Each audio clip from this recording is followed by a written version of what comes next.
شکریہ. اچھا دوسرا آپ لوگوں کے بارے میں ایک تاثر یہ ہے ہمارے ہاں کہ آپ بڑے متشدد ہوتے ہیں اہل حدیث، اور وہ ایک کہتا ہے آپ اس کی تاریخ ڈھونڈے فکری تو یہ شدت مسلک کی اور اس معاملات میں خاص طور جو اختلافی معاملات، تو کہتے ہیں یہ شدت یا تو آپ کو شیخ الاسلام ابن تیمیہ کے ہاں نظر آئے گی یا محمد بن عبد الوہاب کے ہاں. یعنی شیخ محمد عبد الوہاب کے ہاں تو یہاں تک ہے نا کہ انہوں نے شرک اور اس طرح کہہ کے لوگوں کا میرے خیال سے قتل وغیرہ بھی کیا، وہاں پر یہ نجف پہ شاید حملہ وغیرہ بھی کیا اسی بنیاد پہ کہ یہاں شرک کے اڈے کھلے ہوئے. تو یہ شدت ہے نا تو آپ لوگوں کے اندر.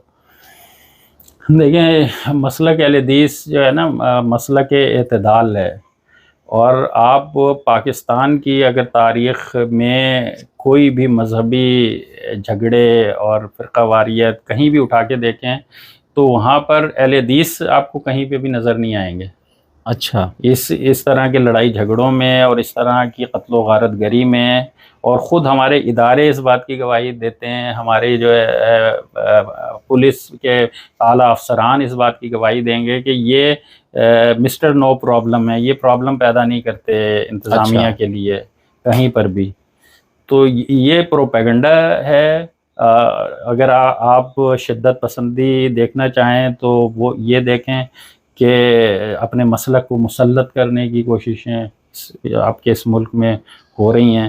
اب اہل تشیع جو ہے وہ تعداد میں کتنے ہیں پاکستان میں، لیکن کس طرح اپنے مذہب کو جو ہے وہ لوگوں کی دکانیں بند کرا کے، لوگوں کے کاروبار بند کرا کے، اور جو ہے نا اپنے یعنی جو چیزیں وہ مذہب کے نام پہ کر رہے ہیں، اور مذہب کا تقاضا یہ ہو نہیں سکتا کہ راستے بند کریں، لوگوں کو تکلیف دیں. مذہب کا تقاضا قطعی یہ نہیں ہو سکتا جو جس کا وہ ظاہر ہے سراپا سیاست ہے، اور اپنے مسلک کو اجاگر کرنا، اپنے مسلک کو جو ہے نا ریاست کو بلیک میل کرنے کے لیے اپنے مسلک کی تعلیمات کو استعمال کرنا، اس مقصد کے لیے وہ سارا کچھ کر رہے ہیں. تو شدت پسندی تو ادھر ہے. وہ جو یعنی ایک دن میں 4 مجلسیں اٹینڈ کرنے والے لوگ ہیں، اور جن کو مسلسل اپنے مسلک کی جو ہے نا وہ ہیپناٹائز کر دیا گیا ہے، اور دوسروں کو جو ہے نا گستاخ اہل بیت قرار دے کر، اور دوسروں کے مسلک کو اور مذہب کو جس انداز میں وہ طعن و تشنیع کا نشانہ ان مجلسوں میں بنایا جاتا ہے. تو شدت پسندی تو یہ ہے. اور کس انداز پھر آپ دیکھ لیں کہ وہ جو بریلوی مکتب فکر ہے وہ کس انداز میں اپنے آپ کو مسلط کرنے کی یہاں پر کوششوں میں ہے کرتے ہیں. اور ایک یہ ہے نا کہ بھائی عید میلاد النبی منانا جو ہے وہ ایک مسلک کا مذہب ہے، تقاضا ہے. وہ سمجھتے ہیں کہ بھئی یہ عید میلاد النبی ہے، لیکن ایک بلڈنگ جس میں وہ رہ رہے ہیں، جس میں 10 اس مسلک کے لوگ ہیں اور 20 دوسرے مسلک کے لوگ ہیں، لیکن اس پوری بلڈنگ کو سجایا ہوا ہوتا ہے کہ جی عید میلاد النبی منا رہے ہیں. اور گلی میں جو 10 گھر کسی مسلک کے ہیں، 20 گھر کسی مسلک کے ہیں، اس پوری گلی کو سجایا ہوا ہوتا ہے کہ جی ہم یہ منا رہے ہیں ہمارا تو یہ تو شدت پسندی تو دوسرے مسالک میں ہے. ہمارے مسلک میں تو کوئی شدت پسندی، اپنے کام سے کام، اپنی مسجدیں بھی اپنے پلاٹ خرید کے مسجدیں ہم بناتے ہیں، اور اس میں بھی رکاوٹیں ڈالتے ہیں، اس میں بھی انتشار.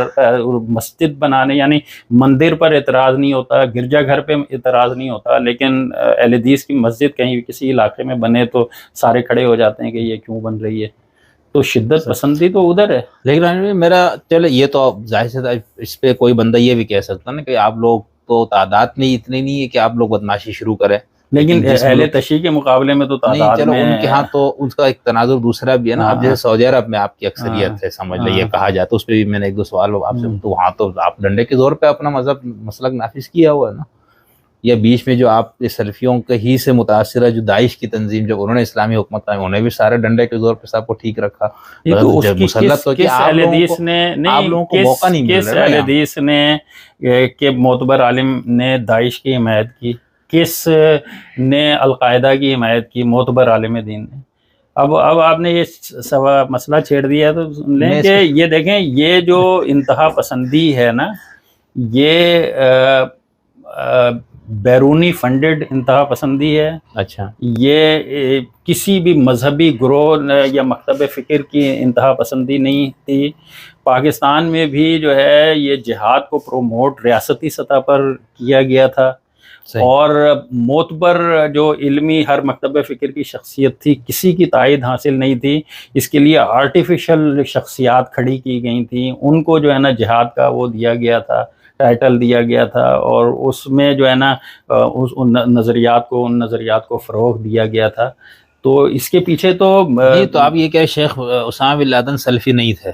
سلفی اگر وہ کہلاتے تھے تو ہم تو یہ ان کے اس سلفی عقائد کی ہم نفی کریں یا نہ کریں، لیکن ہم ان کے اقدامات کی تو نفی کر رہے ہیں. ہم تو یہ نہیں کہہ رہے ہیں، ہم تو یہ نہیں کہتے کہ انہوں نے جو مسلمان حکومتوں کے خلاف خروج کیا کہ وہ عین جو ہے نا اسلام تھا. ہم تو نہیں کہتے.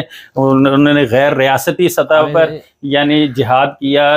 ہم تو نہیں کہتے کہ وہ اسلامی ہے. سوری میں اس طرح وہ نہیں کرتا ہوں، لیکن یہاں پر مجھے پھر بعد میں بول جاؤں گا.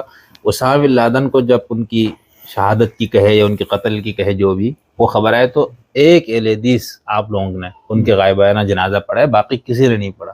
تو یہ کیا ہے؟ کون تھا وہ؟ آپ لوگوں کی کوئی تنظیم تھی جماعت الدعوہ لشکر، تو یہ اہل حدیث ہے نا. تو وہ کس کی پروردہ تنظیم وہ تو چلے اس پہ تو بس وہ ہم تو یہ ان سے بیزار برات کا اظہار کر رہے ہیں. ہم ان سے اچھا ہمارا مکتب فکر برات کا اظہار کرتا ہے ان تمام کارروائیوں سے کہ جو اہل حدیث کے ٹائٹل تلے کرنے کی کوشش کی گئی، لیکن اہل حدیث علماء کی اس کو تائید حاصل نہیں تھی.